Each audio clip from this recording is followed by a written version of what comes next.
hablar de pelo, una de las enfermedades más frecuentes de pelo y específicamente de todas las que cursan con cuadros de alopecia. Listo, nosotros ya vimos enfermedades que comprometen cuero cabelludo, vimos psoriasis, vimos dermatitis seborreica, pero independiente de la severidad de la psoriasis y de la dermatitis seborreica, esas dos condiciones nunca van a cursar en el paciente con el desarrollo de una alopecia. Entonces vamos a enfocarnos hoy en cuáles son esas enfermedades que comprometen directamente el folículo piloso y el tallo pues, del pelo, haciendo que este se pierda. En las alopecias hay algo muy importante siempre, y es que cuando el paciente consulta por una pérdida de pelo,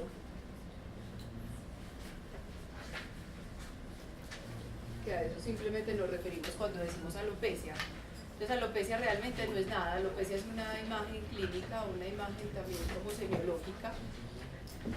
Si yo digo que tengo alopecia, simplemente quiero decir que hay pérdida de pelo, ya sea circunscrita, o sea definida, puede ser difusa, pero simplemente estoy diciendo pérdida de pelo. Entonces cuando yo digo alopecia también, obviamente desde el diagnóstico médico, tengo que acuñar el término o el apellido de ese tipo de alopecia con el que cursa mi paciente.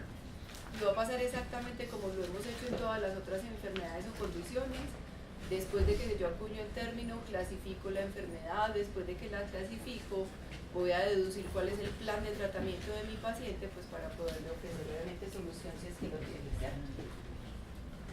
Pero en las alopecias, siempre para los pacientes hay un interrogante muy importante, y es saber si la lesión se puede recuperar, o sea, si el paciente puede volver a tener la misma densidad de masa capilar o no, ¿cierto?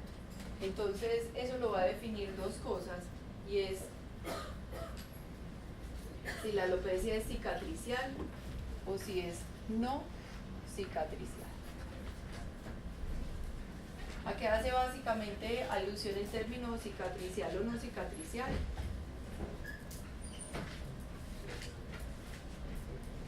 Y es que cuando cualquiera de esos procesos pueden ser inflamatorios, infecciosos o tumorales, como vamos a ver ahora, tienen la capacidad de respetar y conservar la estructura del folículo, obviamente no va a haber un proceso fibrótico ni cicatricial, pero en muchos de los casos el fenómeno inflamatorio o tumoral o infeccioso es tan severo que realmente el folículo se destruye y es completamente sustituido por un tejido fibrótico, o sea, simplemente por colágeno, que es lo que se produce cuando hay un proceso como cicatricial, y en esa fibrosis el folículo desaparece. Si a mi paciente le desaparece el folículo, yo literalmente no tengo cómo devolverle la capacidad de que pueda repoblar el área donde presentó la alopecia. ¿Listo? Entonces eso es muy importante a la hora de yo evaluarlo, porque el pronóstico no solo define el tratamiento, sino también, pues, obviamente las expectativas del paciente. ¿Listo? Hay otras definiciones adicionalmente que van desde lo histológico. Yo no quiero realmente que se las aprendan porque son un poquitico más confusas, me parece que ya son definiciones que están más un poquitico pues, más a nivel de especialista, y va a ser la definición entre si son alopecias linfocíticas o neutrofílicas. ¿Listo? Desde la clínica uno también puede definir cuándo son linfocíticas y neutrofílicas, y obviamente eso también hace como una propuesta desde el punto de vista terapéutico de que es más correcto utilizar en ese paciente. ¿Listo? Pero ahí no nos vamos a confundir para que no les genere pues como mucho enredo. Este primer paciente tiene un cuadro clínico de 3 meses de evolución. Es un paciente de sexo masculino y refiere que posterior a una visita pues a que le cortaran el cabello, notó la aparición de esa lesión en la región occipital. La lesión ha sido progresiva, ha aumentado en diámetro o en tamaño, es completamente asintomática y hasta el momento no ha utilizado ningún tipo de medicamento para permitir pues obviamente la recuperación o la mejoría pues de su lesión. No se ha automedicado ni había consultado previamente. Vamos a describir la lesión, Raúl, por favor.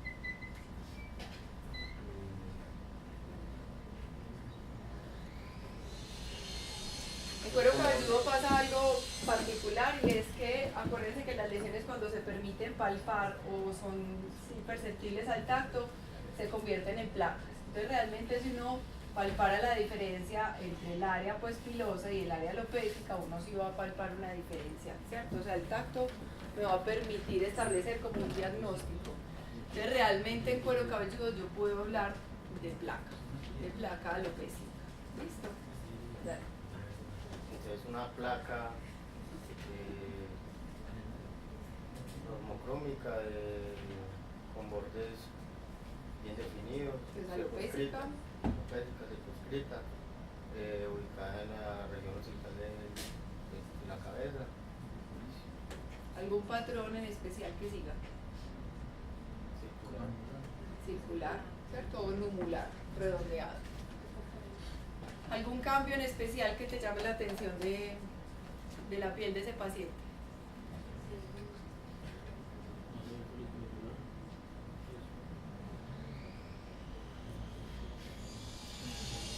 Pues ya sabemos que se puede decir que es una placa simplemente porque yo palpo la diferencia entre esta región y esta zona, ¿sí? Entonces es una placa alopésica, numular, única, circunscrita, de aproximadamente 7 centímetros de diámetro, de unos bordos o contornos bien definidos, en un patrón numular o redondeado en la región occipital. ¿Listo? Ese paciente, yo creo que ustedes están muy familiarizados pues con ella, tiene una alopecia areata, ¿cierto? La alopecia areata es una condición autoinmune en la que se generan autoanticuerpos del mismo paciente, obviamente, que están dirigidos en contra del folículo piloso. Especialmente del folículo piloso van a ir dirigidos en contra del tallo. Y del tallo solo les gustan los tallos o los pelos que tienen pigmento o de color. Entonces en realidad no se ha definido si el antígeno o el blanco sobre el cual se dirige ese autoanticuerpo es alguna estructura propia del tallo, es la melanina del tallo o es alguna otra estructura, porque el antígeno no se conoce muy bien, pero siempre está dirigido solamente contra los pelos que tienen color. ¿Listo? En ese proceso de autoinmunidad se desencadenan ese tipo de lesiones donde el cuero cabelludo se ve completamente limpio y sano. La superficie no tiene cambios ni epidérmicos, no hay descamación, no hay cambios en la superficie, la coloración de la piel no está comprometida, no hay signos de atrofia, telangiectasias ni ningún otro hallazgo. Es una piel que se ve completamente sana y precisamente por eso cursa en el paciente con un cuadro asintomático. Puede presentarse una única lesión o pueden presentarse múltiples lesiones. El paciente puede tener una sola, ¿cierto? Puede presentar múltiples lesiones alopésicas, todas redondeadas, que incluso pueden confluir. No solamente la lesión está pues, obligada a comprometer cuero cabelludo, sino que cualquier zona pilosa puede verse afectada por la alopecia areata. En los hombres es bastante común ver alopecia areata en la región de la barba, sobre todo obviamente cuando tienen una densidad pues, de barba pues, mucho mayor, y eso le permite pues, obviamente que se vea más acentuado. En los párpados también hay pérdida, en los pestañas también hay pérdida de los pelos por la alopecia areata, pero hay algunas características o connotaciones que cuando yo veo al paciente me permiten definir o determinar si la alopecia areata tiene buen pronóstico o mal pronóstico. El número de lesiones puede estar a favor o en contra.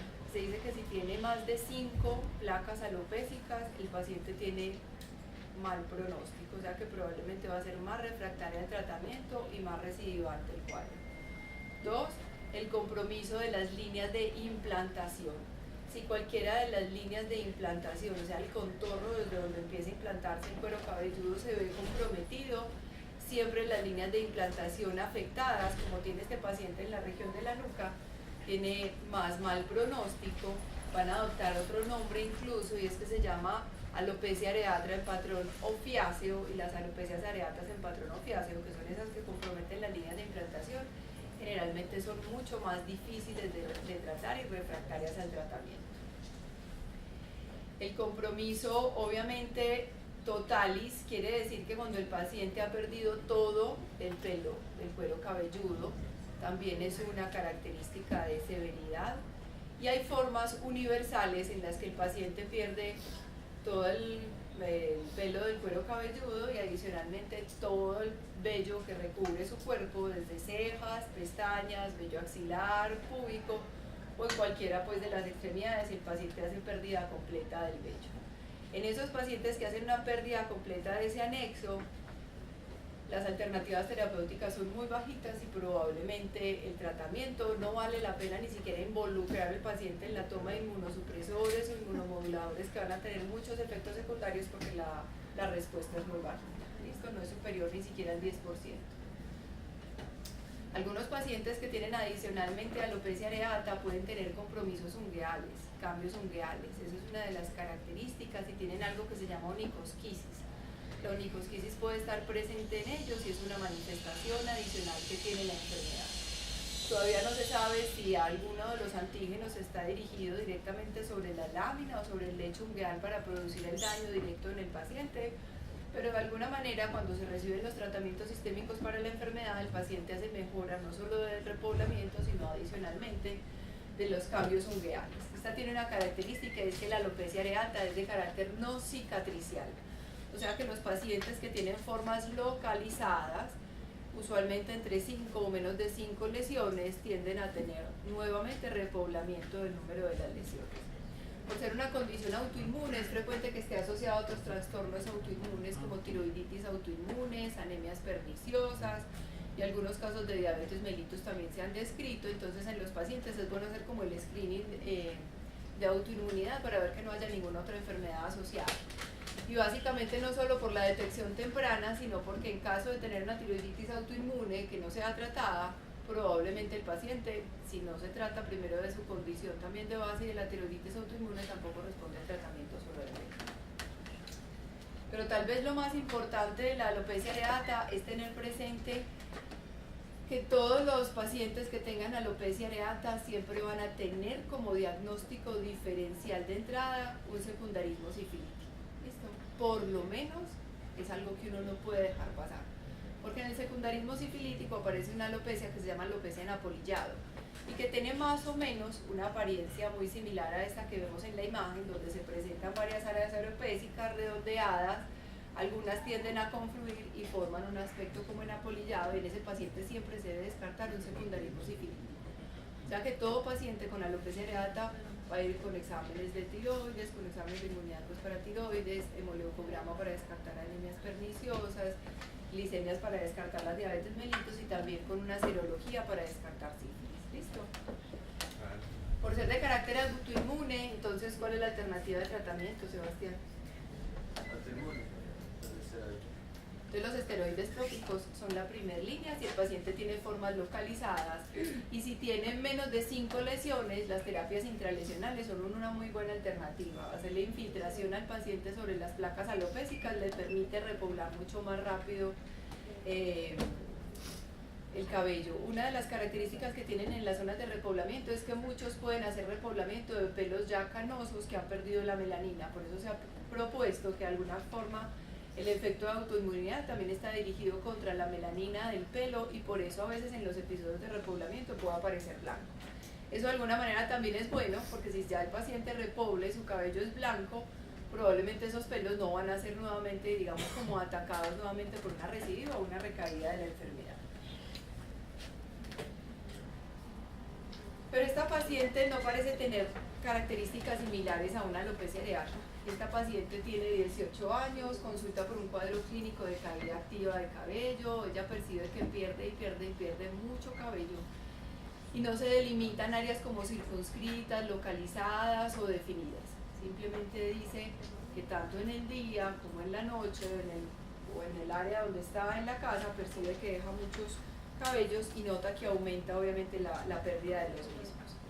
Una de las características es que a veces se nota como un retroceso en la línea frontoparietal, y ese retroceso de la línea frontoparietal en asociación con estos pequeños pelitos que aparecen en la superficie o en la línea de implantación nos van a ayudar a hacer el diagnóstico de la paciente. Ya tenemos razones para saber por qué no tiene una alopecia areata, por qué no necesita infiltraciones, porque no tiene una característica clínica concordante, porque no tiene una imagen de una placa numular, alopécica, redondeada. Y eso nos va a hacer pensar simplemente en algo que se llama un efluvio telógeno. El efluvio telógeno, acuérdense de las 3 fases de crecimiento del pelo, que son cuáles. Anágena, catágena y telógena. Anágena, catágena y telógena. Recuerden que en la fase anágena, que es la fase de crecimiento activo, generalmente tenemos hasta el 75% de los pelos en esa fase de crecimiento. Y tenemos el resto en fase catágena, que es una fase simplemente como de receso, y telógena, que es la fase de desprendimiento. ¿Listo? Por eso siempre tenemos más pelos en fase de crecimiento que en fase telógena. ¿Qué pasa, por ejemplo, con los pacientes que están en quimioterapias, por ejemplo, que empiezan a exponerse obviamente a los agentes de quimioterapia y hacen efluvios anágenos? Esos son efluvios anágenos los que hacen los pacientes de tratamiento de cáncer. Entonces todos los pelos que ellos tienen en anágeno, o sea el 75-80% de sus pelos, se van a caer, ¿listo? Por el efecto tóxico de las medicaciones. Por eso los pacientes obviamente pierden casi la totalidad del cabello. Este se llama efluvio telógeno, por eso nunca va a llevar al paciente a una calvicie o una alopecia franca, severa o evidente, porque generalmente el telógeno va a ocupar un porcentaje tan alto de la tasa, pues digamos, como de producción del pelo. Entonces la imagen clásica simplemente es como un retroceso de la región frontoparietal.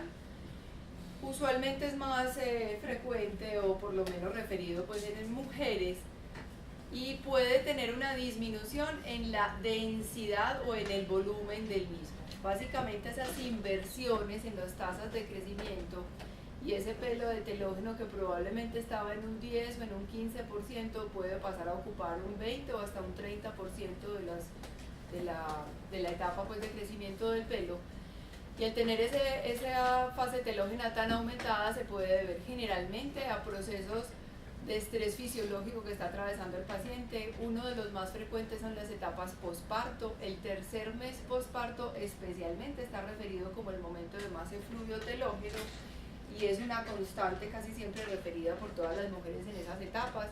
Es muy evidente, es bastante severo, se hace una pérdida importante pues como de masa capilar y simplemente la reconstitución obviamente de ese metabolismo en la proliferación pues del pelo es la que permite que nuevamente los pelos vuelvan a entrar en mayor porcentaje en fase anágena. ¿Cómo se logra eso? Generalmente ha sido simplemente propuesto los tratamientos con terapias como nutricionales.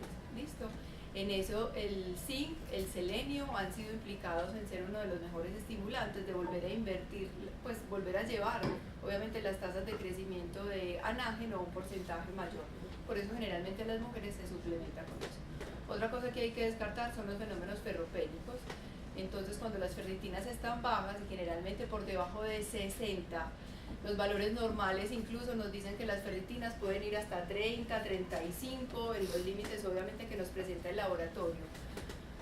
Y si una mujer está en esos rangos, aún puede estar en un fenómeno de ferropenia frente a lo que necesita obviamente el metabolismo de pelo. Y se dice que la mujer tiene que tener los niveles de ferritina por encima de 60 para que no presente fluidos telógenos muy recurrentes. Entonces los suplementos con sulfato ferroso son importantes en ese paciente. Para todos los pacientes que tienen formas no cicatriciales de pelo, o sea que siempre yo puedo permitirle que se recuperen, como terapia adjunta pues a cada uno de los fenómenos fisiopatológicos, siempre le vamos a añadir al paciente el minoxidil. El minoxidil siempre se utiliza porque es un estimulante de la formación del pelo, es un inductor en la formación del pelo. Ya ustedes saben que tiene un efecto vasodilatador y lo vamos a utilizar obviamente tópico, ¿cierto? Sin embargo, hay que tener presente que más o menos el 8 o el 10% de las mujeres que utilizan minoxidil pueden hacer una hipertricosis generalizada. Independiente que sea aplicado en cuero cabelludo, pueden hacer crecimiento de vello facial o corporal en cualquiera de sus áreas, y eso generalmente es uno de los efectos secundarios pues, más negativos que tiene el medicamento. Entonces a todos los pacientes con el fluido telógeno vamos a pedirles ferritina, vamos a pedir, también es una de las manifestaciones más comunes de los trastornos tiroideos, especialmente de los hipotiroidismos, entonces hay que pedirles TSH, hay que pedirles un nivel de una ferritina sérica obviamente para determinar cómo están esos niveles de hierro. Y si es necesario, simplemente se reposiciona. Otra cosa importante es que después de los fenómenos quirúrgicos o cirugías mayores, los pacientes empiezan a presentar también en fluidos telógenos muy severos. Los pacientes, por ejemplo, que van a bypass bypass gástrico, los pacientes que van a cirugía de corazón abierto, que tienen periodos de estar en unidades de cuidados intensivos prolongados, generalmente uno de los procesos posteriores que empiezan a presentar es el fluido telógeno, y obliga pues siempre como a la suplementación nutricional para poder recuperar obviamente la densidad del pelo.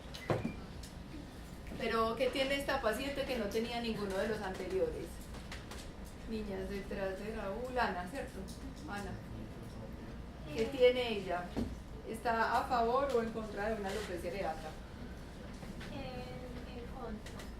Okay. Pues, ¿cómo describiríamos los cambios que ella tiene? Porque ella no tiene pues como en sí los focos alopécicos, pero la paciente tiene, es como si estuviera, pues no sé si sería como la fase anágena que como que se detiene o pues no sé, creo que es como más fácil por ese lado, por el desarrollo. Pero entonces, ¿cómo describiríamos en la imagen lo que ella tiene? Bueno, entonces paciente femenino con una alopecia generalizada.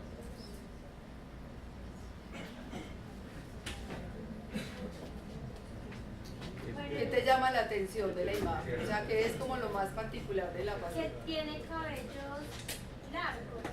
Sí. Y las líneas de implantación, pues Están conservadas, sí. ¿cierto? Entonces tiene las líneas de implantación conservadas. No tiene áreas circunscritas de alopecia. ¿Cómo se ve el cuero cabelludo? Aparentemente. Sano. Aparentemente está sano, ¿cierto? No se le ve ningún cambio. ¿Y será que sobre esa superficie de cuero cabelludo sí hay o no hay pelos? Hay una pérdida tan marcada como la que tienen estos pacientes que realmente tienen ausencia completa del pelo, o ella definitivamente sí tiene. Entonces, ¿qué es lo que llama la atención en ella? Mira, por ejemplo, estos de acá, estos de acá, Hay estos de de acá. diferentes tamaños. Y los Pues, pelos están en diferentes tamaños. no ¿Listo? podría ser algo pues, como psiquiátrico que ella misma se los. Entonces esa paciente, los cambios siempre en la longitud del tamaño del pelo, cuando un paciente tiene los pelos fracturados a distinto nivel, o sea, del cuero cabelludo yo veo que a la paciente sí le sale pelo, ¿cierto? Porque el cuero cabelludo están emergiendo todos los tallitos pilosos. Pero resulta que cada uno de ellos tiene una longitud diferente, unos son más cortos, otros son más largos, otros están intermedios y tiende a tener como una zona muy localizada, o sea, esta zona está muy respetada, la zona de las líneas de inflexión anterior están también muy conservadas y se circunscribe, digamos, como a una zona muy específica, y la base del cuero cabelludo se ve completamente sana, no tiene cambios inflamatorios, no tiene acentuación folicular, no tiene cambios de coloración, es completamente asintomática, y eso me lleva a mí pensar que probablemente tenga una tricotilomanía, y la tricotilomanía es un trastorno psiquiátrico muy frecuente, más frecuente de lo que uno puede imaginar. ¿Listo? En las mujeres es más frecuente que en los hombres, usualmente somos un poquitico más psiquiátricas, ¿cierto? También nosotras, un poquito más ansiosas, más estresadas, nos preocupamos más por las cosas y pareciera que eso tiene pues obviamente algo que ver en que nosotras tengamos más tricotilomanía que los hombres. ¿Listo? Y eso es importante reconocerlo porque es que el paciente siempre llega al dermatólogo, obviamente al médico general, lo van a hacer ustedes pues al principio mientras empiezan a recibir esos pacientes. Pero la base de su tratamiento no es medicamentosa, digamos, dermatológicamente hablando, sino que la base del medicamento de su paciente es la remisión directa a psiquiatría. ¿Listo? Porque es un cuadro también de autoagresión. Muchos pacientes lo logran reconocer, pero muchos pacientes sin duda no lo reconocen. ¿Listo? Y niegan categóricamente pues que obviamente ellos tienen que hacer algo, pues o que ellos traccionan su pelo o que hacen algún daño. Listo, en esto de los psicodermatosis generalmente es bastante complicado enfrentarse al paciente para dar el diagnóstico y confrontarlo obviamente como con su situación clínica. Entonces siempre el cuero cabelludo sano, unos pelos que emergen sin dificultad pero que están fracturados a distintos niveles son los que me permiten a mí hacer el diagnóstico de una tricotilomanía. Entonces en el paciente se ve el pelo, emerge del mismo, pero obviamente está disminuido, está mermado por la tracción y también está fracturado o quebrado a distintos niveles, que es lo que va a generar como la imagen clínica de que falta el pelo. También pueden en algunos pacientes verse como evidentemente escoriaciones o daños puntuales por la agresión que el mismo paciente hace, no solo porque a veces lo puede hacer manualmente, sino porque el paciente puede utilizar incluso pinzas para hacer obviamente la remoción del pelo y puede lacerarse la superficie de la piel. Hay una característica también, es que si uno lo ve con el dermatoscopio, que es la lupita esa que han visto que utilizamos a veces en la consulta, uno va a ver esa misma imagen, ¿cierto? De unos pelitos que están como fracturados, unos emergen en toda su longitud, los folículos pilosos están presentes, pero miren que aunque son presentes, el pelito simplemente se queda como en la apertura folicular y queda obviamente la ruptura del mismo. Esta paciente ni tiene alopecia areata porque no tiene una placa alopécica redondeada, tampoco tiene un efluvido telógeno porque sí tiene una pérdida pues como muy notoria que está comprometiendo la línea de implantación. Y aunque uno pudiera empezar a pensar en una tricotilomanía, digamos que la edad de la paciente no está a favor, sugiere que la paciente definitivamente se hace una tracción sostenida que se mantiene en el tiempo, pero que es obviamente consciente el proceso pues que se hace sin saber el daño obviamente que se genera, y eso se llama alopecia por tracción. En las alopecias por tracción siempre las zonas comprometidas son las líneas de implantación. Las líneas de implantación tanto anterior como posteriores empiezan a sufrir un retroceso, entonces la línea que empezaba acá empieza a desplazarse hacia la parte posterior y en esa tracción se empieza a generar una fibrosis del folículo. Esa fibrosis sostenida del folículo entonces va a hacer que estos pacientes no tengan la capacidad de nuevamente repoblar las zonas que han sido traccionadas. Tiene que ver mucho con los hábitos, a veces es un tema también racial, y eso obviamente va a generar un daño de forma definitiva porque el paciente hizo una destrucción completa de todos los folículos pilosos y no tiene obviamente como estructura o histológicamente de dónde generar nuevamente el tallo. ¿Listo? Entonces en estos pacientes lo mejor es disminuir el hábito y simplemente hacer las recomendaciones adecuadas. ¿Y esta paciente que tiene? Al lado de Ana, María José.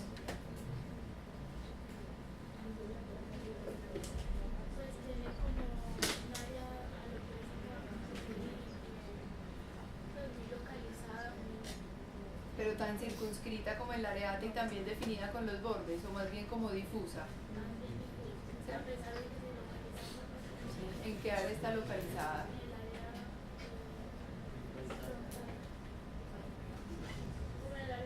Fronto parietal. ¿Qué tiene a favor o en contra para pensar en una tricotilomanía? Bueno, a favor podría ser la edad, porque pues generalmente si fuera una edad pediátrica yo no pensara tanto. ¿En cuál edad sería más frecuente la tricotilomanía? Por ejemplo, el pediátrico. La tricotilomanía, que es mediada por trastornos psiquiátricos, ¿en quién sería? Pues en qué edades piensas tú que sería más frecuente? Generalmente las mujeres entre la tercera y la quinta década de la vida tenemos más trastornos psiquiátricos, ¿cierto? Entonces, ¿aplica o no aplica para tricotilomanía? ¿Aplica por género? Por allá alguien dijo, ¿cierto que sí? Aplica por edad, yo la veo como más mayorcita, ¿no será? Bueno, dentro de las características, ¿qué le falta para hacer una alopecia areata?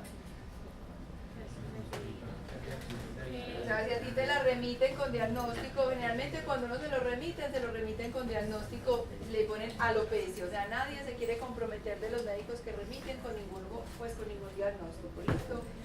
Pero resulta que te la remitió, se quiso comprometer diciendo que era una alopecia areata. Pero no tiene, ¿Cuáles son las razones para pensar que sí o que no? el área no está totalmente Circunscrita ni definida, ¿cierto? No tiene ese patrón en moneda o numular que debería tener, ¿cierto? ¿Qué tiene a favor o en contra para pensar en una alopecia por tracción? Bueno, en contra tiene que la línea de implantación del cabello se respeta a pesar de que hay cierta área de designación. O sea, aún se conserva esa línea. Están conservadas las líneas de implantación, ¿cierto? ¿Qué tiene a favor o en contra para pensar en un efluvio telógeno?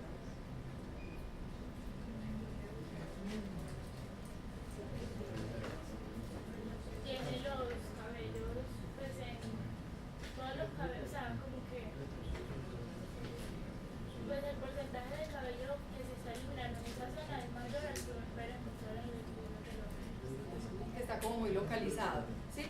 Y generalmente cuando uno tiene un efluvio telógeno es más generalizado, o sea, la distribución es más homogénea, ¿cierto?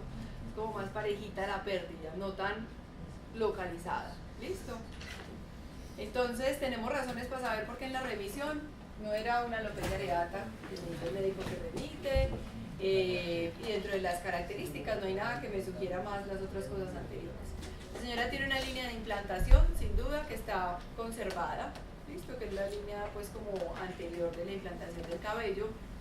Tiene una disminución notoria, pero difusa, no circunscrita, de la pérdida del pelo, y característicamente tiene otro hallazgo que aquí no lo podemos ver, y es que el cabello está muy delgadito, ¿listo? Está muy finito.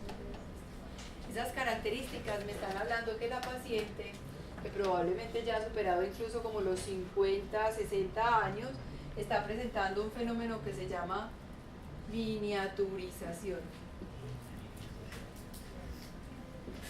Y es que resulta que tanto los hombres como las mujeres podemos estar genéticamente determinados a que con el estímulo hormonal y principalmente el estímulo androgénico, de que de los receptores que están alrededor del folículo, la capacidad, vuelve a aparecer un poquitico lo mismo que pasaba en el acné. En el acné se define que hay más receptores a nivel de la glándula sebácea, ¿cierto? Que son los que permiten la captación de los andrógenos circulantes. Aquí en el folículo hay más marcación de receptores de forma genética que permiten la captación androgénica. Y normalmente, después de los 35 años, las mujeres empezamos a hacer un poquitico de menor conversión estrogénica a partir de los andrógenos, y eso permite que esos receptores capten esos niveles circulantes de andrógenos y faciliten el adelgazamiento del cabello y la miniaturización. Entonces lo primero es percibir una disminución, un adelgazamiento y posteriormente una pérdida. En eso hemos estado como muy familiarizados con que es la alopecia típica masculina, ¿cierto? Entonces en los hombres estamos muy familiarizados con qué ocurre. El hombre usualmente tiene un patrón, que va haciendo como un retroceso de las líneas de implantación frontoparietales, va conservando la línea un poquitico anterior en algunas ocasiones, pero lo primero que empieza a hacer un hombre en esas alopecias androgenéticas es un retroceso de las líneas frontoparietales. Y posteriormente empieza a evidenciarse una pérdida en el volumen, en la densidad y en el grosor del cabello. Característicamente, los folículos pilosos que están determinados genéticamente con ese tipo de receptores siempre están ubicados en esta zona frontoparietal, ¿cierto? Y en occipital, pues como lo que llamamos la coronilla. Las zonas posteriores, la zona baja cercana a la nuca y los laterales temporales están respetados. Esos folículos no están comprometidos por ese número, por esos receptores genéticos, y por eso esos pelos casi siempre se conservan en las alopecias masculinas. ¿Listo? Entonces por eso siempre tiende como a comprometer esta zona de acá. Hay dos patrones que están definidos y se dice que la alopecia androgenética puede tener un patrón femenino o un patrón masculino. Pues los hombres pueden tener patrón femenino o patrón masculino, Y generalmente eso depende de la capacidad de conservar la línea de implantación anterior. Si la línea de implantación se conserva y el hombre pierde el cabello en la región frontoparietal, es un patrón, como lo vemos acá, femenino. Pero si el hombre simplemente hace el retroceso y empieza a perder todo el cabello que tiene en la superficie, este es un patrón masculino. Aquí está pues más o menos como la característica. En edades tempranas, cuando el paciente empieza a presentar la pérdida de pelo, definitivamente se puede tratar y se puede evitar la progresión, ¿cierto? ¿Cómo se hace? Obviamente bloqueando los receptores. En los hombres específicamente tiene que ser un bloqueo de 5-alfa reductasa. No puedo utilizar bloqueadores androgénicos amplios como la espironolactona, por ejemplo, el acetato de cicloterona. Ya sabemos por qué, por las características de feminización. Entonces siempre se utilizan los inhibidores de la 5-alfa reductasa, como el finasteride, que es la primera línea de tratamiento para los hombres.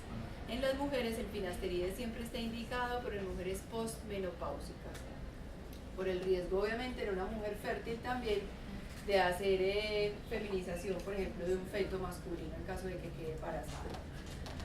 Aparte que se han relacionado algunos casos con aumento en los riesgos, no es muy alto, de UCA de mama, por ejemplo, en las mujeres. A todos estos pacientes el inicio temprano y el consumo permanente de las dosis de 1 miligramo de finasteride diario evita la progresión de la alopecia y la calvicie, pero tiene que ser obviamente de forma indefinida porque está haciendo pues como una lucha contra lo que genéticamente está establecido. Y adicionalmente siempre el minoxidil se les utiliza para poderle ayudar a hacer como un repoblamiento adicional al paciente. Esta paciente no tiene nada de lo que tienen todos los anteriores. ¿Por qué, Juan Pablo? ¿Qué tiene esta que no tenía ninguno de los anteriores? La coloración, ¿Qué tiene la coloración? pues se ven cabellos, no sé cómo se le dice sin color o no sé si le puede decir. Eso sí, ¿y cómo se le dice a los pelitos blancos? Pues? Canas, pues, pero creo que sí hay una como que más, bueno, sin canas. Pero aparte de eso, pues porque es que las canas pues que son normales, ¿cierto? ¿Cuál es la característica que tiene esa señora que no tenía ninguno de los otros pacientes? Hay como una base escamativa, pues como si fuera como caspa, por decirlo así. ¿En dónde está esa base descamativa? Donde sale el pelo. Por cada una de las aperturas foliculares, ¿cierto? O sea, por cada una de las aperturas del folículo hay una papulita que es eritematosa y que tiene una superficie descamativa. O sea, ninguno de los pacientes anteriores tenía ninguna de esas características. El de la alopecia areata, el de la alopecia por tracción, el del estudio telógeno, el de la tricotilomanía tenían, y el de la alopecia androgenética tenían un común denominador y era cuero cabelludo sano, sin ningún cambio en la superficie. ¿Listo? Esta paciente empieza a presentar de unos cambios en la superficie que incluso me hablan de que la epidermis está comprometida, que es ese aspecto descamativo que yo veo en la superficie.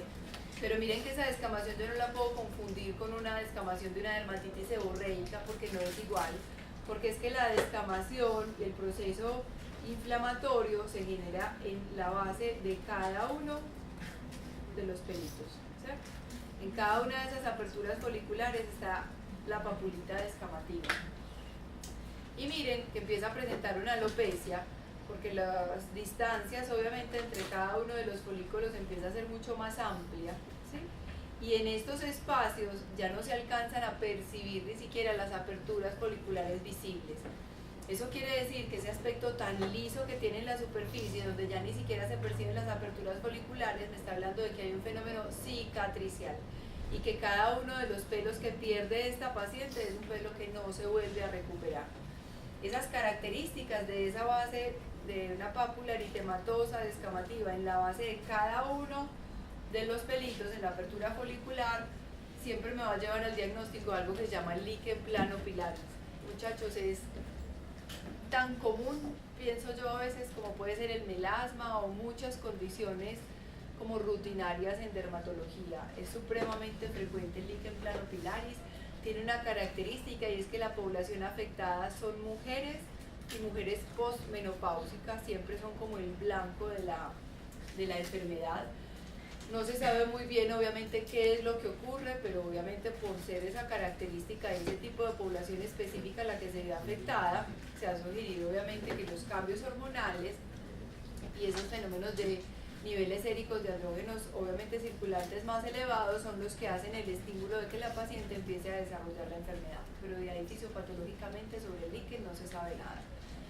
Entonces la paciente hace la inflamación y empieza a hacer la pérdida de los pelos y generan espacios mucho más largos entre uno y ellos.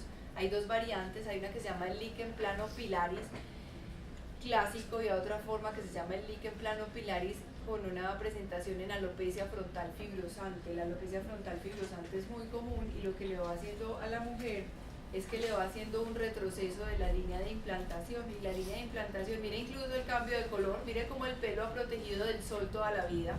Esta piel está mucho más blanca y esta piel está mucho más expuesta a la luz del sol. Entonces la línea de implantación de la paciente empezaba por acá.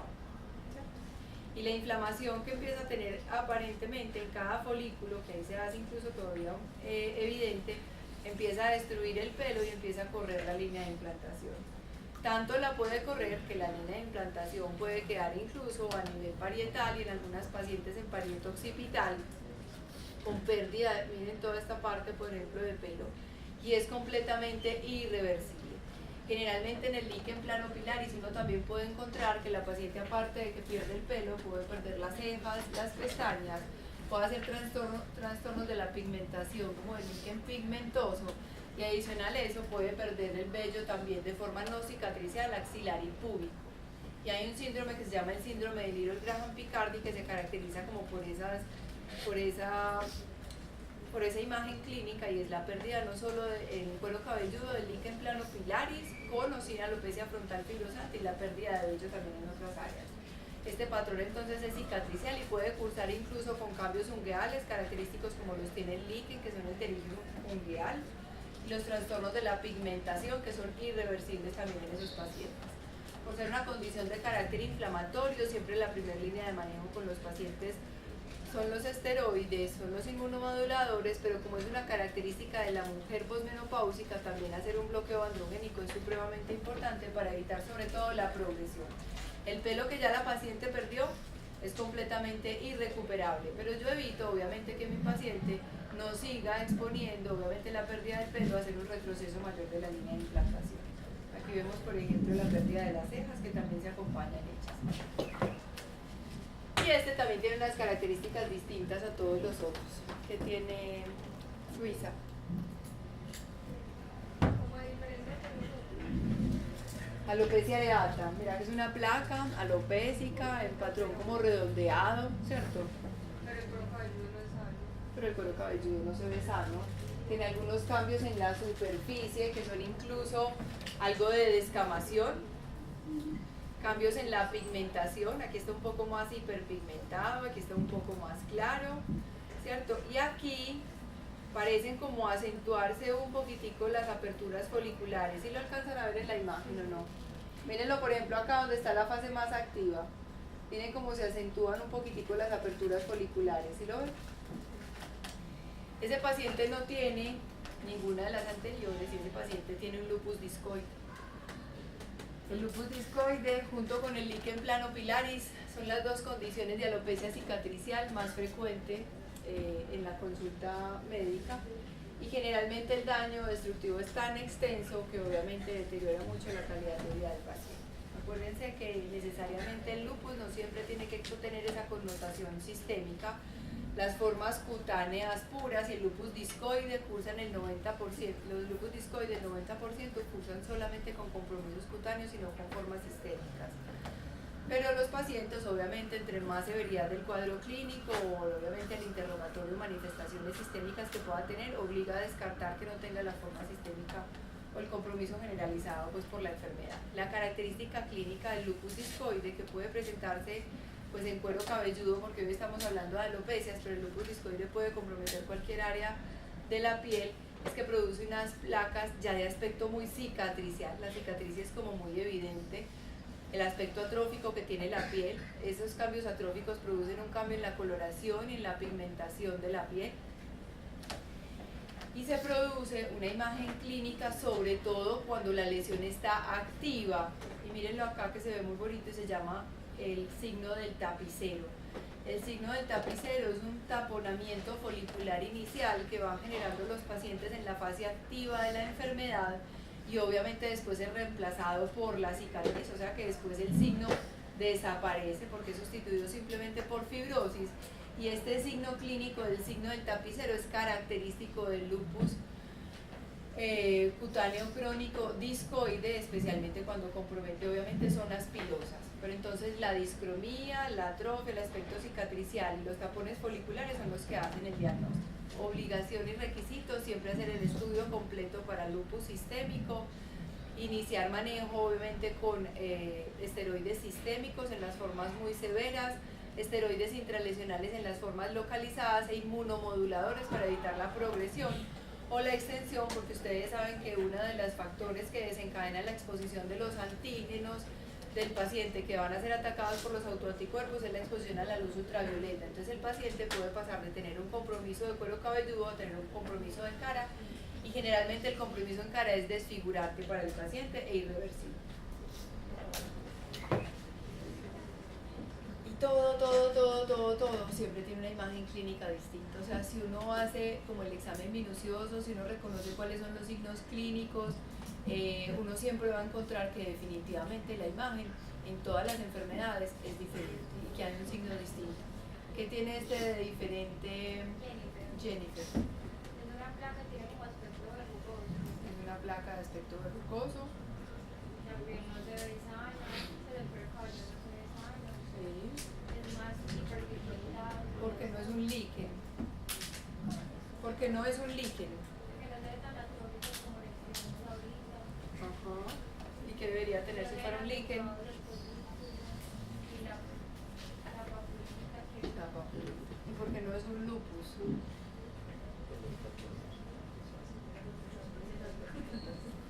Pues no tiene características tan cicatriciales como las que se observan en el lupus. No se ve la cicatriz, ni el taponamiento, ni la discromía. Ese paciente tiene una historia personal y es que nació con la lesión. La placa era una placa mucho más tenue, más plana, no era tan sobrelevada, era de color naranja, amarilloso y siempre ha sido alopésica, pero en el momento en que llega a su adolescencia empieza a notar un crecimiento, sobre todo en el plano vertical de la lesión, y definitivamente sobre la superficie nunca han aparecido estructuras pilosas. Este se llama un nevus organoide o nevus sebáceo de Jason. Los nevus organoides son reales amartomas, son tumores que se originan de distintas estructuras celulares, las glándulas apocrinas,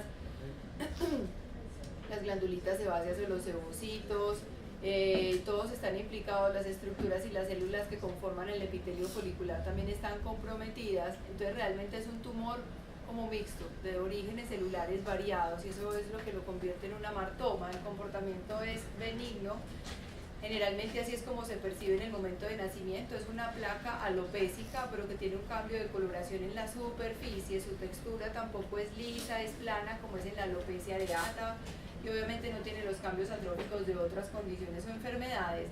Pero cuando el paciente se expone al estímulo hormonal, y ese estímulo hormonal hace que los sebocitos empiecen a trabajar y muchos epitelios o las células de los epitelios empiecen a transformarse, entonces él empieza a percibir que hay un crecimiento en el plano vertical, y lo que empieza a hacer el nevus sebáceo de Jason es simplemente elevarse a tener un aspecto mucho más verrucoso en la superficie. Por ese estímulo, por la conformación pues obviamente de distintos grupos celulares, en la edad adulta, generalmente los pacientes con nevus sebáceo de Jason pueden tener una propensión mayor a hacer tumores de tipo maligno, predominantemente carcinomas vasocelulares, carcinomas sebáceos y otro tipo de tumores que se llaman siringocistadenomas papilíferos.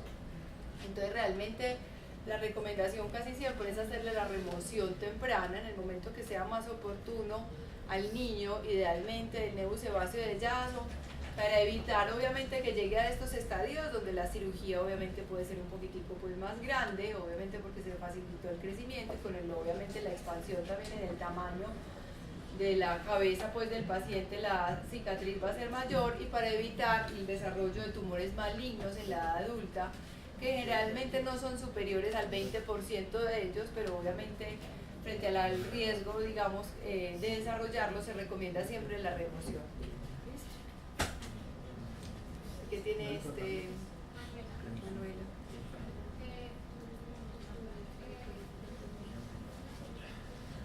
paciente tiene una pústula, cuando tiene varias pústulas.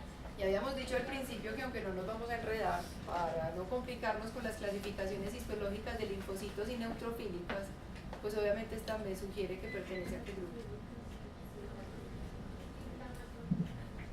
Entre linfocíticas y neutrofílicas, ¿a cuál pertenece esta? A neutrofílicas.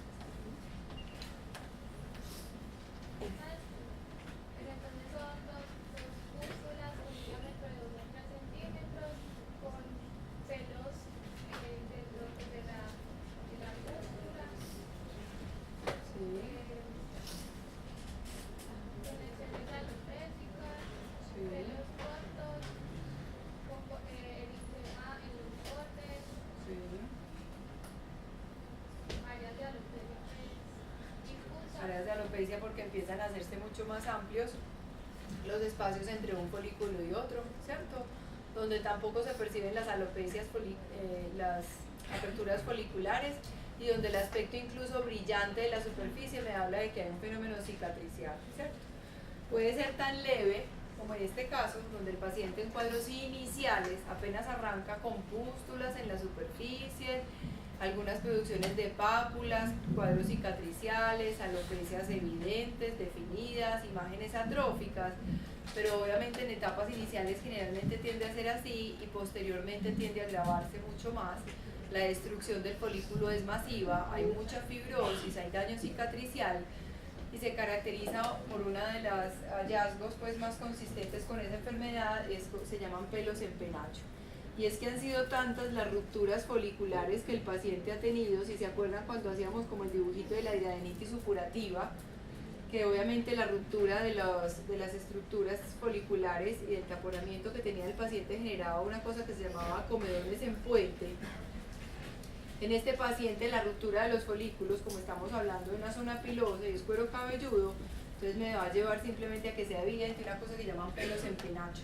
Y los pelos en penacho es que sobre una misma apertura folicular empiezan a salir varios tallitos de pelo que son la característica de que al interior muchos de esos folículos han sido rotos, que están conformando incluso trayectos casi que fistulosos o sinuosos y que se están comunicando y que de ahí emerge, digamos, clínicamente esa lesión desde la clínica. Son lesiones muy dolorosas, son obviamente supurativas, entonces es frecuente que el paciente tenga secreciones, las secreciones al secarse forman costras, son dolorosas y a pesar de esa imagen de que tiene pústulas en la superficie, pues sigue siendo una enfermedad de esas que cursa con trastornos de oclusión folicular. Hay pacientes que tienen genéticamente esa dificultad para hacer la liberación de los corneocitos que están obviamente como recubriendo el interior del epitelio folicular, se hacen taponamientos más la secreción de sebo generalmente que recae al interior del mismo y esos pacientes no son capaces como de destruir el contenido y muchos pacientes presentan incluso la característica de tener acné conglobado, hidradenitis supurativa, foliculitis decalvante y absceso quiste pilonidal. O sea, esa es una tétrada de algunos pacientes, se llama tétrada de oclusión folicular, y es que hay pacientes que hacen las 4 manifestaciones clínicas del trastorno de oclusión folicular. Para todos los trastornos de oclusión folicular, ¿cuál sería una buena alternativa de tratamiento, Cristina? El retinoide. Los retinoides. Los retinoides orales serían pues la primera línea, obviamente porque incluso casi para yo llegar a trabajar a nivel del epitelio folicular, el retinoide no tiene la misma capacidad de penetrar y como estoy evitando procesos obviamente destructivos, severos y masivos, es mejor obviamente oral, pues para que el efecto sistémico sea mucho más rápido, ¿listo? Entonces aquí los retinoides en todas estas enfermedades de oclusión folicular obran pues mucha importancia y son generalmente agentes de primera línea. Pueden dejar áreas alopécicas cicatriciales que son de forma definitiva, que son irreversibles y obviamente que en el paciente pueden cursar pues con una deformidad importante. Y la foliculitis decalvante es como la forma tal vez un poquito más suave de una de las presentaciones de las enfermedades neutrofílicas que producen alopecias cicatriciales, ¿cierto? Aquí hay una imagen, por ejemplo, de placas cicatriciales que se van gestando a partir de las pápulas y pústulas que va produciendo el paciente. Pero hay unas mucho más severas que se llaman las foliculitis hiperifoliculitis capitis abscean exsulfoides, ese nombre es muy largo. Y eso simplemente lo que quiere decir es que mi paciente ya no solamente hace pápulas y pústulas, sino que hace nódulos, quistes y pseudoquistes francos con trayectos sinuosos y en puente, que van a generar un intenso dolor, inflamación, supuración constante y áreas fluctuantes por el contenido purulento, no mediado por agentes infecciosos, sino solamente por un fenómeno obstructivo, inflamatorio y mediado por neutrófilos, que puede conllevar a una cicatrización muy extensa, a un deterioro pues muy evidente y marcado del cuero cabelludo. Y obviamente lo que dijimos, algunos pacientes pueden cursar incluso con formas de acné pues muy severos u otras manifestaciones de oclusión folicular.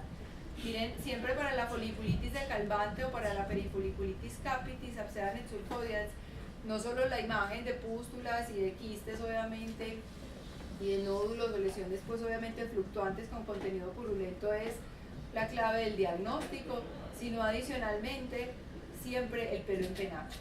O sea, lo que para el lupus discoide es el taponamiento folicular, lo que para el líquen es obviamente esa pápula en la base del folículo descamativa, es igual para la foliculitis capitis abscedan et sulfoides y para la foliculitis de Calvante la imagen de pelo en penacho. O sea, es el signo clínico diagnóstico, siempre es el que permite hacer el diagnóstico. La foliculitis de Calvante y esta perifoliculitis capitis tiene afortunadamente una predilección y es masculina, ¿listo? O sea que las mujeres usualmente no nos vemos afectadas por ese tipo de enfermedades o condiciones. Cuando son muy severas hay que hacer tratamientos quirúrgicos con remoción del tejido del área afectada para poder obviamente minimizar el impacto del paciente, y obviamente los retinoides vuelven y cobran atención importante. Pero aquí el papel de las sulfas es muy importante, porque generalmente las sulfas que inhiben la migración de los leucocitos los vamos a poner como agentes de tratamiento no para antibiótico, no como antibiótico, sino como antineutrófilico. La solicitan.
Listo, chicos. Yo creo que todo es próximamente como empezar. Vamos acá al taller. Chicos, miren, si bien ustedes, asumo yo que tienen la responsabilidad de leer los temas, pues para que los repasen completos, para que lean todo lo que hay que leer de cada enfermedad. La idea de que yo les presente siempre los temas es que lo podamos correlacionar pues obviamente desde la clínica y que se aprendan el signito clínico que siempre es el que me va a aportar a mí pues como el diagnóstico, listo. Pero la idea es que ustedes aprendan a tener como una apreciación obviamente crítica de los casos clínicos. Por eso yo les pregunto siempre, ¿y por qué si es esto? ¿Y por qué no es aquello? ¿Y por qué te da para alopecia areata? ¿Pero por qué te da para discoide? ¿O por qué sí para acné? ¿Y por qué no para hidradenitis? Porque es que los conceptos y los criterios los tienen que tener ustedes. O sea, ustedes son los que el día de mañana no pueden simplemente salir a repetir un montón de texto del libro, sino que tienen que tener muy claro obviamente la base de los conceptos para generar obviamente la crítica frente al caso clínico y tomar las decisiones. Por eso les mandé pues obviamente este taller. Yo sé que se sientan, que lo hacen juntos, pero pues la idea era que hicieran un poquitico un trabajo como individual, hacer el ejercicio de entender qué es lo que pasa desde la fisiopatología cuando es un tumor, por qué se genera, histológicamente en qué nivel estoy yo, porque es que yo me tengo que ir al nivel histológico y saber en dónde estoy montado para saber dónde se está gestando la enfermedad. porque la decisión terapéutica que tomo es la más correcta y que es lo más indicado pues para mi paciente. Porque no nos podemos quedar obviamente todo el tiempo pues en la clasecita así tan magistral, pues porque nos vamos como durmiendo todos un poquitico, ¿listo? Cristina, Claudia. Claudia, siempre digo Claudia, no es Claudia, Laura. Claudia. Yo no les mandé una historia clínica.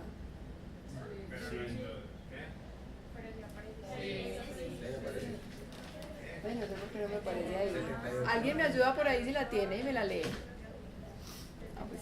78 años, 7 años de evolución de lesión en cuero cabelludo, pruriginosa, previamente tratada con betametasona en crema, con mejoría parcial del prurito.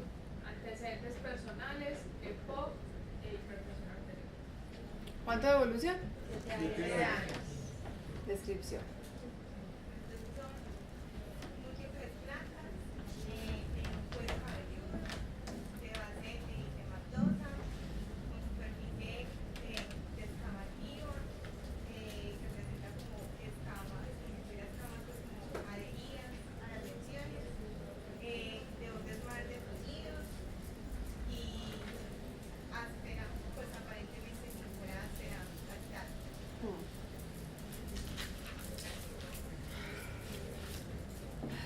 Diagnóstico. Bueno, Laura. diagnóstico, una queratosis actínica, Una. pues queratosis actínica. Queratosis actínicas. Porque no es una psoriasis. Porque tiene placas, porque son eritematosas, porque la escama es gruesa y adherida, porque es en cuero cabelludo y la psoriasis es en cuero cabelludo. Pero no tiene los bordes bien circunscritos y no tiene pues como lo que ya dicen que es la escama blanca, como gruesa, adherida, pues bilateral. ¿Dónde esperaría yo que ese paciente tuviera más lesiones al examen físico aparte de esa imagen? ¿Dónde histológicamente ocurre el daño, Daniel?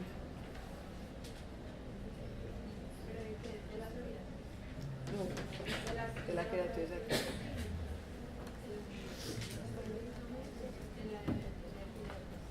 O sea, que ¿qué sería lo común que yo podría encontrar o que me reportaran en una biopsia, por ejemplo, de histología?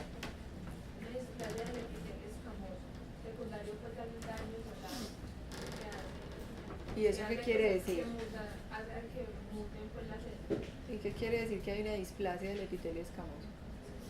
O sea, ¿eso a qué hace alusión? A que se altera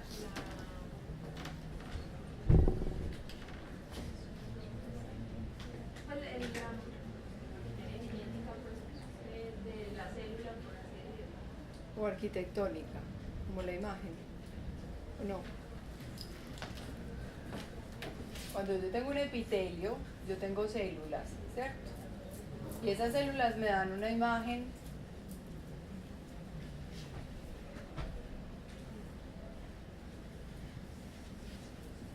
como homogénea, o sea, la arquitectura de ese epitelio está conservada. Las células conservan el tamaño, la posición, la diferenciación, los núcleos y el contorno, ¿cierto? Entonces, ¿qué quiere decir? Que hay displasia del epitelio escamoso.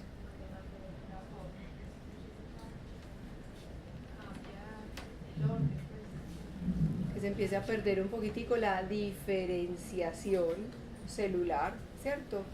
Característica de la célula escamosa y empieza a variar, ¿cierto? En diámetro, pues en el tamaño de la misma célula, en el núcleo, en el nucleolo, ¿cierto? Y en la arquitectura, o sea, en la forma en cómo se disponen las células a nivel del epitelio, ¿cierto? Alternativas de tratamiento para ese paciente. La remoción de pronto con crioterapia. Para este específicamente.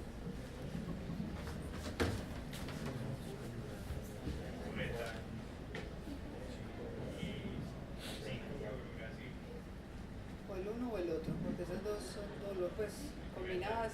¿No? El curetaje. ¿Qué crees que puede ser más doloroso para el paciente? ¿Curetearle todo ese cuero cabelludo? Pues porque se va a curetear completa, pues. El 5 fluoracilo menos Lo que pasa cuando ustedes leen el curetaje es que si yo le pongo el 5-fluoracilo sobre estas lesiones, ¿qué pasa? La absorción pues probablemente va a ser nula, ¿cierto? Porque tengo una barrera gigante que me impide la absorción. Entonces uno lo que recomienda al principio es remover solamente las áreas donde tiene pues se llaman queratosis actínicas hipertróficas, o sea, donde hay una más marcada hiperqueratosis, para que al momento de yo poner el 5-fluoracilo pueda penetrar en todas las zonas. ¿Listo? ¿Cómo se lo mando a aplicar? en la noche.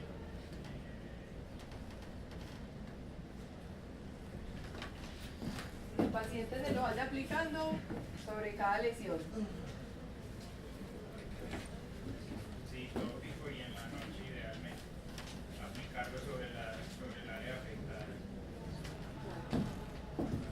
Generalmente en estos pacientes con tanto fotodaño es mejor que lo apliquen de forma homogénea. ¿Listo? Para que cubra todo el número de lesiones.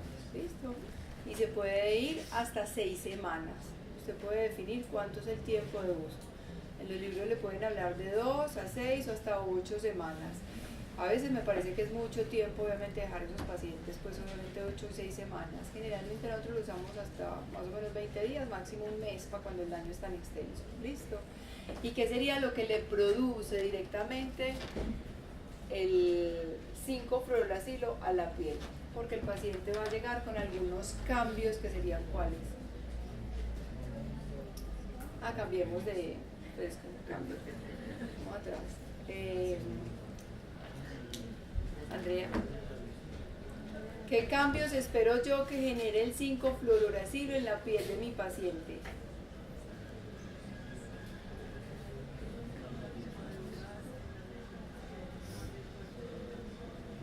Una quemadura. Si el paciente nunca jamás en la vida se ha expuesto al 5-fluoracilo, es la primera vez que lo hace y le hace un efecto de quemadura casi de carácter inmediato mientras hace obviamente el tratamiento, que es lo que hace el 5-fluoracilo en la piel del paciente. O sea, ¿qué es lo que produce? O sea, ¿qué otro diagnóstico ocurre en la piel de mi paciente producto del uso del 5-fluoracilo? Algo que se genera al contacto, que es inmediato, que le da a cualquier persona y aún en la primera vez de uso.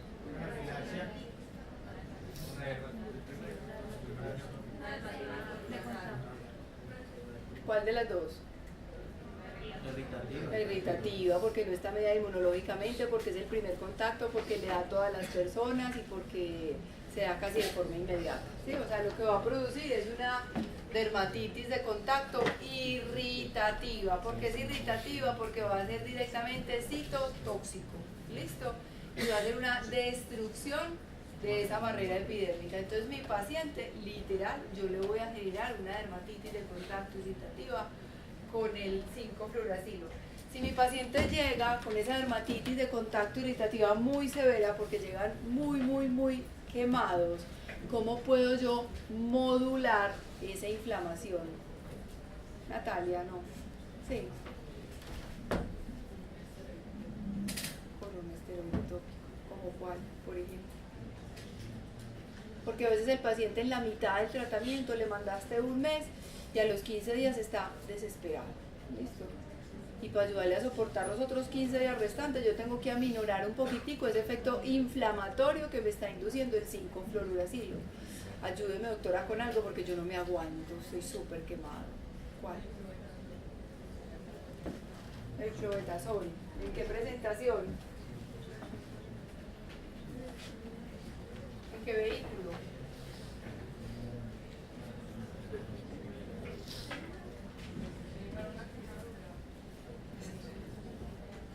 En espuma.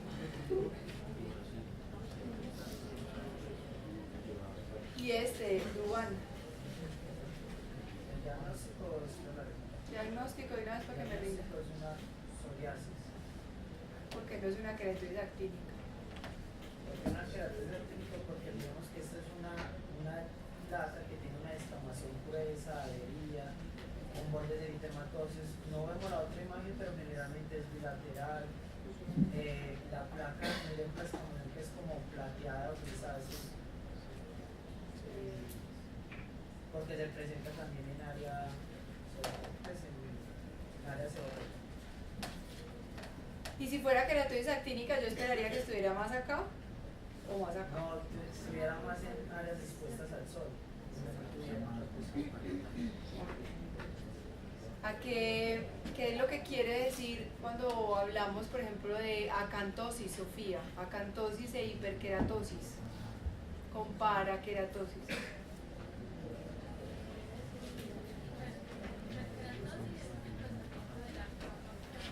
¿La qué? Sí.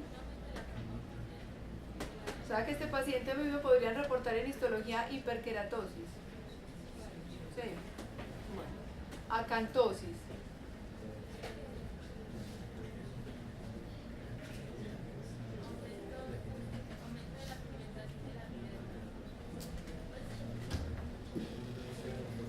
La pigmentación se llama hipermelanosis. ¿De quién? ¿Y tú crees que él puede tener acantosis? Acantosis e hiperkeratosis. ¿Qué quiere decir parakeratosis?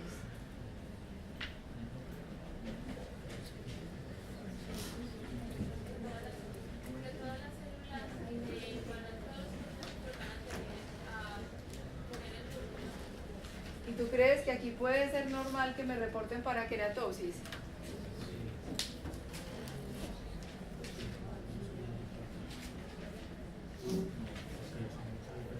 O sea que entonces me pueden reportar en la historia, en el reporte de histología, si le tomaron una biopsia, un paciente con una epidermis acantósica, hiperkeratósica, sin parakeratosis. ¿Qué piensas tú?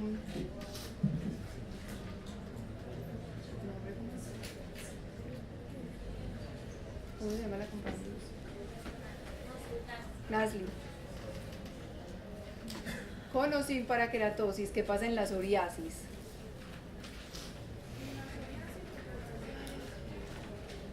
Chicos, ¿se acuerdan que yo les dije que si uno a veces entendía un poquitico la fisiopatología, o sea, deduce todo lo otro? ¿Qué pasa en la psoriasis?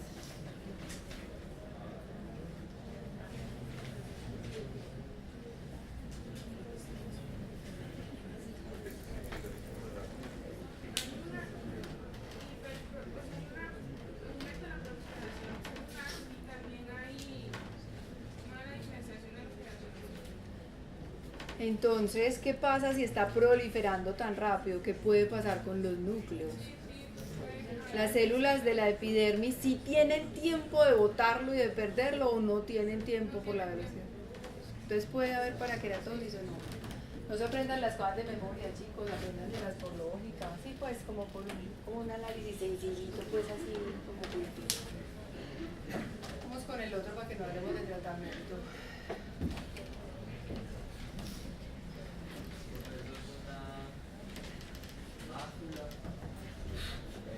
Se palpa, mira que aquí se palpa un poquitito. Perdón, placa de borde eritematoso, fondos blancos, con fondo que respeta el centro, de acordes reactivos e irregular, asimétrica. Tiene personalmente una historia de psoriasis de cuero cabelludo, la paciente. ¿Sí? Ella tiene una psoriasis de más de 20 años de evolución. ¿Listo? ¿Psoriasis sí o no? ¿Parte de su historia personal o no? O sea que si puede ser psoriasis. No, para mí no. ¿Por qué? Que no representa la lesión característica de la psoriasis, hiperkeratosis, una descamación gruesa. cuellos son muy bien definidos, ¿cierto? Son bien definidos, pero Eritema.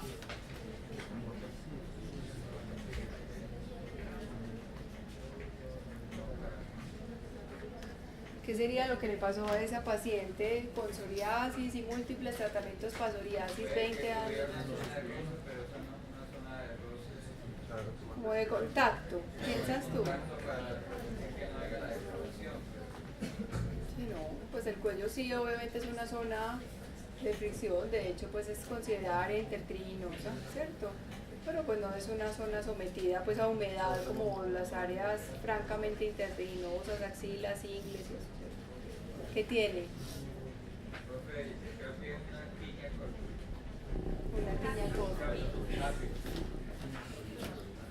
Yo no pelearía pues por el apellido porque tiña aquí o tiña allá, o sea, está un poquitico en el pelo, un poquitico pues en la tiña aquí o en cualquier parte. ¿Por qué le dio esa tiña a esa señora? Pues porque el paciente siempre dice, ¿y por qué me dio, doctor?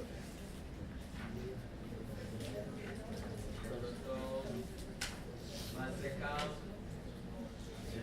Estaríamos todas las mujeres de aquí tiñosas. Compartía toallas con una persona que lo Pero... Esteban, ¿por qué? Porque de la psoriasis, Entonces probablemente de esteroides tópicos a repetición, de inmunomoduladores, ¿cierto? Bueno. Todavía no hemos visto el agente causal ni nada, después hablamos de eso.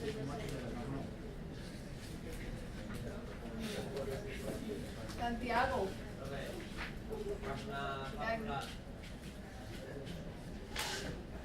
Diagnóstico. Hágale. ¿Por qué? Porque va por la actividad de decidir que además tiene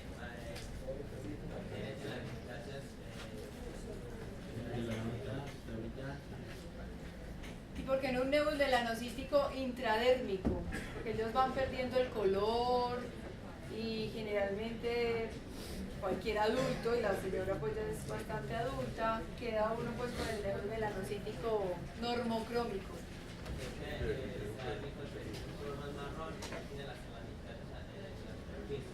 ¿Y qué tendría? ¿Y qué tendría el nebus que no tiene el vaso celular?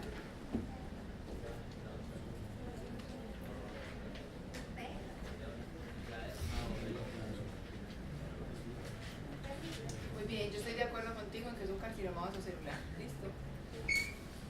Tiene una placa que es brillante, tiene un toquecito nacarado, tiene telangiectasias periféricas. ¿Listo? Es un carcinoma vasocelular. Simplemente para diferenciarlo de otro tipo de lesiones o de tumores, y los más frecuentes son los nebulomelanocíticos intradérmicos que pueden cursar de manera similar la apariencia o la presencia de estructuras pilosas, o sea, como de vellitos en la superficie del nebulomelanocítico. ¿Listo? Acuérdense que ninguno de los malignos tiene anexos en la superficie. Listo, que la historia, pues, normalmente los nebus vienen desde la infancia. La historia, el nebus viene desde la infancia y el vasocelular obviamente es adquirido y va a tener un par de años pues de estar ahí o de la paciente referida. ¿Listo? Diagnóstico al lado de Santiago, no veo nada. ¿Esa persona estaba? ¿Está bien? ¿No? Entonces mejor todavía. No veo quién está al lado de Santiago, por favor. ¿Quién? Bueno, Lady, diagnóstico. Carcinoma vasocelular. ¿Por qué? ¿Por qué? Porque tiene la telangiectasia. Pues una pápula bien definida, pues brillante,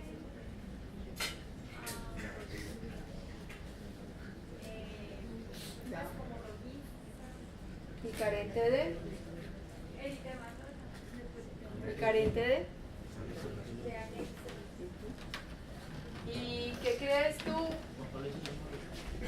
Si yo le tomo una biopsia acá o se la tomo acá. ¿En cuál de las dos lesiones hay un crecimiento más horizontal? En la del lado de acá. Esta. La que no es pápula. La La no pápula. Ah, no, en la ¿Dónde hay crecimiento vertical y dónde hay crecimiento pues, horizontal? crecimiento horizontal en el lado de acá. El lado plano. Este es el horizontal para ti, donde está la placa. Y en la placa sí vertical es el acá.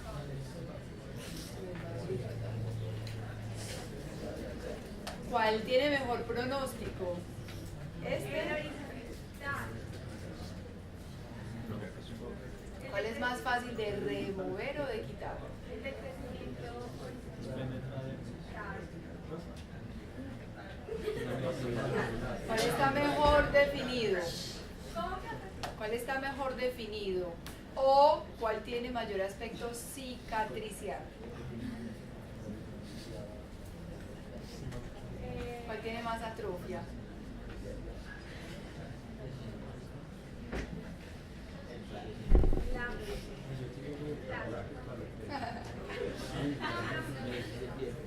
Este está bien definido. Por acá sí, pero por acá no. Este tiene atrofia en el centro. Sí. Y realmente cuando hay atrofia, ¿a qué patrón histológico sugiere que pertenece? Acuérdense, no es fácil. Se forman nódulos, micronódulos, se crece simplemente en banda o se mete aisladamente entre los haces de colágeno. El que se mete entre los haces es el que atrofia más en el centro.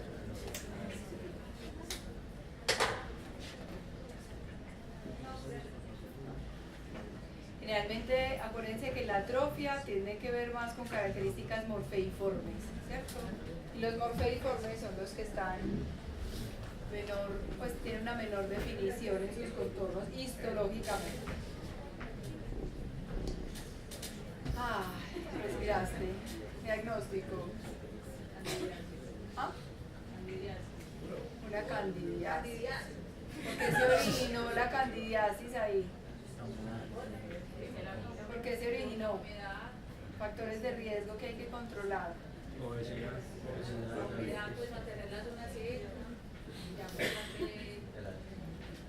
¿Quieres proponer algún tratamiento aunque no lo hayamos visto? No. Ah, pero por eso era Giovanni.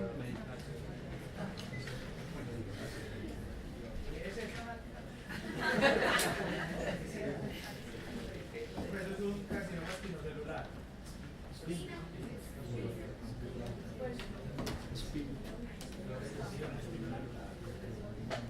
¿Espino o escamo? No es lo mismo, profe. Pero como ya está preguntando, es lo mismo, ¿cierto? El epitelio espinoso es el mismo epitelio escamoso, ¿cierto? ¿Por qué? Porque no es un eczema. Pues porque la presentación pues, de las placas no está con un proceso inflamatorio activo, no está más...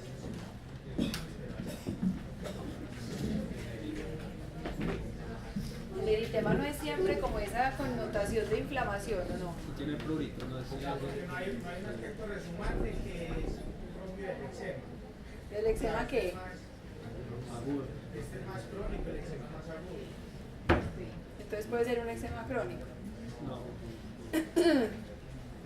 Por eso si no es húmedo, no es agudo. ¿Cierto? O sea que es crónico. Entonces puede ser un eczema crónico.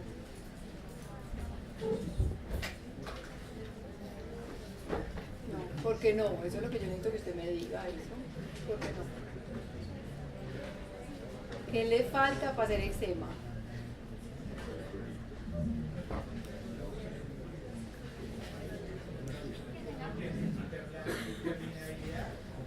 Listo. No tiene hiperlinearidad que tienen todos los eczemas crónicos, ¿listo? ¿Y por qué le sale a uno la hiperlinearidad en los eczemas crónicos?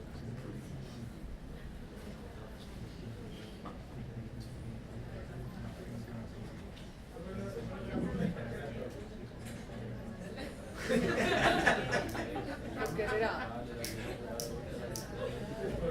Por el rascado. Todo se queda en la diapositiva. Es cuando vemos estas imágenes que son placas eritematosas, tiene superficie descamativa, tiene mucha queratina en la superficie.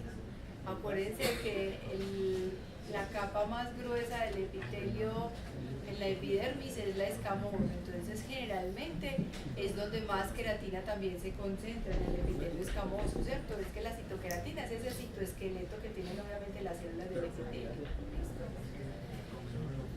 ¿Qué diferencia tiene este paciente, David,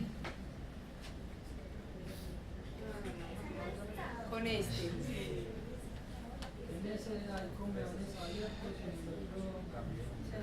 También. Entonces, ¿qué diagnóstico tiene este paciente? ¿Y este?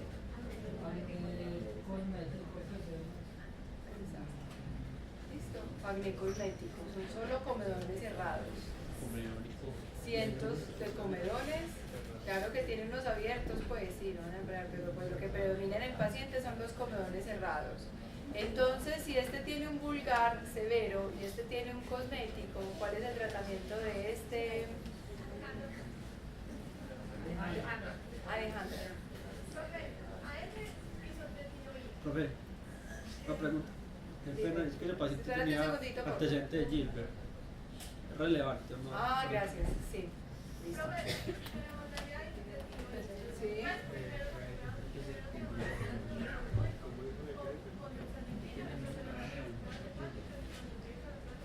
Y llegó con esa bilirrubina en 3.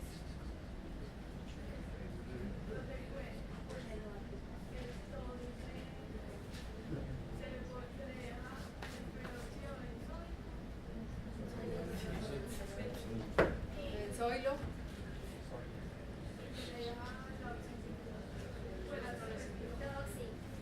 La doxiciclina y el peróxido de benzoilo. Faltó lo más importante. Porque es lo más importante. Queratolítico. Porque es el queratolítico. Y con el queratolítico primario trato las dos fases iniciales. Claro que yo les voy a contar una cosa. Es contraindicación absoluta al Gilbert, ¿cierto que no? Se puede dar la isotretinoína en el síndrome de Gilbert. ¿Listo? Pero con O seguimiento. sea, no todo lo que aparezca pues como hepático quiere decir que yo no lo puedo poner. En el síndrome de Gilbert se puede poner isotretinoína. ¿Listo? De hecho está indicado, pues para este paciente está indicado ponerle isotretinoína oral. Dime, Daniela. Dado el caso que ese paciente no se le pueda poner la isotretinoína y él ya lleva 6 meses de tratamiento con doxiciclina, pero Eso fue lo que yo puse. Monoterapia o combinado. estaba con los dos. pero no tenía la Estaba con doxi, pero se hizo. No, Ah, bueno, pero usted la sido retirando. o sea, vuelve y hago todo el Miren. tratamiento ya completo. Yo les voy a decir una cosa, pues uno siempre tiene que evaluar el tema de falta de respuesta, o sea, refractariedad frente al tratamiento en cuanto a la adherencia al mismo. O sea, lo más común es que el paciente llegue y dice, no me sirve, y usted no lo ve ni seco, ni descamando, ni eritematoso, y dice, no, pues o sea, es que por acá no hay, pues no ha pasado el medicamento. Si alguien acá ha hecho tratamiento de acné, sabe que los tratamientos tópicos lo primero que hacen es un fenómeno irritativo, o sea, descaman, resecan, generan cerosis, todo. Entonces usted tiene la capacidad de hablar desde la clínica si el paciente sí tiene adherencia o no. Pues porque es que uno no tiene tampoco por qué ponerse pues de cabeza pues para inventarse los tratamientos que uno hace. O sea, la adherencia al tratamiento y el cumplimiento del mismo siempre está ligado a respuesta clínica. Entonces usted le puede, es que ya me han mandado mucho la opción, pues mándale el limeciclina, suena distinto, pero es el mismo grupo de tetraciclina, ¿cierto? Tetralizal, limecin, doxiclor, etidoxina, simplemente es una familia gigante. Ustedes se dan cuenta que todo lo manejamos con comerciales, ¿cierto? Pero en ese mismo grupo está ese paciente. ¿Qué puede uno también hacer en muchos casos en los pacientes, por ejemplo, con acné? No me parece, él es muy papulopustular en todo caso, pero los que llegan noduloquísticos muy severos, los noduloquísticos muy severos que por alguna razón no pueden ir a isotretinoína, yo les puedo poner sulfas. ¿Por quién está mediada la inflamación en el acné? Por neutrófilos, ¿cierto? Entonces yo le puedo poner sulfas. El paciente puede tomar sulfas.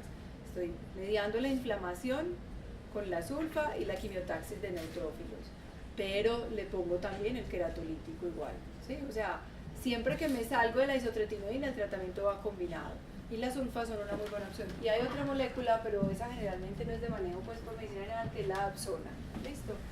La Dapsona también es una sulfa, ¿listo? Y esa sulfa tiene muy buena efectividad para el manejo de formas severas de acné, pues acné inflamatorio severo, ¿listo? Pero obviamente pues uno llega allá después de realmente haber confrontado si fue un fracaso terapéutico, o fue una falta de herencia o fue un tratamiento mal propuesto, ¿listo? Pero en el Gilbert sí se puede poner isotretinoína. Sebastián. Tampoco, bueno, no importa, dígame qué es. No se palpan, eso está muy fácil, sí, es que eso es de todos los días para ustedes, en interna y en todo. ¿Tú crees que esas lesiones de entrada van a desaparecer o no a la palpación? ¿Ceden o no a la palpación? A la digitopresión. ¿No? Si no desaparecen, ¿eso en qué las convierte? En una púrpura, no, las convierte en púrpura y por ser ese paciente ya es una púrpura de ¿listo? Creo que sí, ya saben, ya tienen muchos diagnósticos, ya tienen muchos criterios y ya acabamos. ¿Listo? Chicos, la próxima clase vamos a hacer conjuntamente bacterianas, parasitarias y virales. ¿Listo? Es muy largo. Pero es bonito porque cada uno tiene signo. O sea, el molusco, los que eran el molusco tiene signo, la verruga tiene signo, todos tienen un signo. Para que las últimas 2 semanas las dejemos de repaso. ¿Listo?